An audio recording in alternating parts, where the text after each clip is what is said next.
Scan ചെയ്തപ്പോൾ prostate ഗ്രന്ഥിയുടെ വീക്കം കണ്ടു. ഇതിന് ചികിത്സ ആവശ്യമുണ്ടോ? ഈ ചോദ്യത്തിന് ഉത്തരത്തേക്കാൾ ഇമ്പോർട്ടൻറ്റ് എന്തുകൊണ്ട് വീക്കം വന്നു എന്നുള്ളതാണ്. സാധാരണയായി പ്രോസ്റ്റേറ്റ് ഗ്രന്ഥിയുടെ വീക്കം വരുന്നതിന് 3 കാരണങ്ങളുണ്ട്.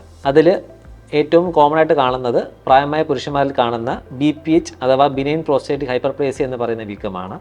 രണ്ടാമതായിട്ട് ചെറുപ്പക്കാരിൽ കാണുന്ന പ്രോസ്റ്റേറ്റൈറ്റിസ് അഥവാ പ്രോസ്റ്റേറ്റ് ഗ്രന്ഥിയുടെ ഇൻഫെക്ഷനാണ്. മൂന്നാമതായിട്ട് പ്രോസ്റ്റേറ്റ് ഗ്രന്ഥിയുടെ ക്യാൻസറാണ്.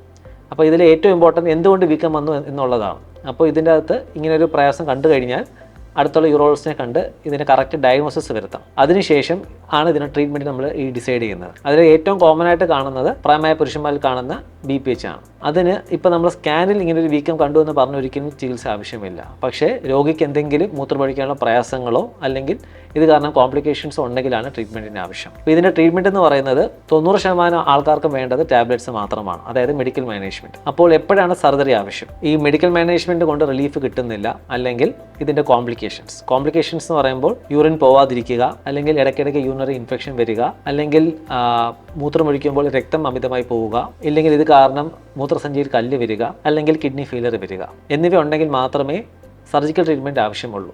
സർജറി എന്ന് പറയുമ്പോൾ അത് എപ്പോഴും ഓപ്പൺ സർജറി അല്ല, അത് പഴയ കാലത്താണ്. ഇപ്പോൾ ചെയ്യുന്നത് എൻഡോസ്കോപ്പിക് ട്രീറ്റ്മെൻറ്റ് ആണ്. അത് ഏറ്റവും കോമൺ ആയിട്ട് ചെയ്തു വരുന്നത് TURP എന്ന് പറയുന്ന പ്രൊസീജിയറാണ്. അത് ഈ ആവശ്യമുള്ള ആൾക്കാർക്ക് മാത്രമാണ് അതിന് ഇൻഡിക്കേഷൻ ഉള്ളത്.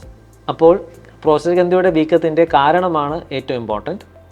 അതുപോലെ പ്രോസ്റ്റേറ്റ് ഗ്രന്ഥിയുടെ വീക്കമുണ്ട് എന്ന് പറഞ്ഞ് എല്ലായ്പ്പോഴും അതിന് ചികിത്സയോ സർജറിയോ ആവശ്യമില്ല.